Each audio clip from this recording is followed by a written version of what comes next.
ایٹمی طاقتوں کے ٹکرانے کے نتائج خطرناک ہو سکتے ہیں۔ کپتان نے ایک بار پھر دنیا کو خبردار کر دیا۔ وزیر اعظم نے امریکی سینیٹر سے ملاقات میں کہا کہ معاملات خراب ہوئے تو دنیا کے لیے پریشانی ہوگی۔ مودی نے بھارت کا چہرہ پوری دنیا میں تبدیل کر دیا ہے۔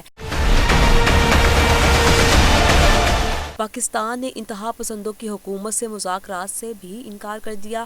انہوں نے کہا کہ ان حالات میں نریندر مودی سے بات نہیں کر سکتے کیونکہ وہ مقبوضہ وادی میں مسلسل انسانی حقوق کی خلاف ورزیاں کر رہا ہے۔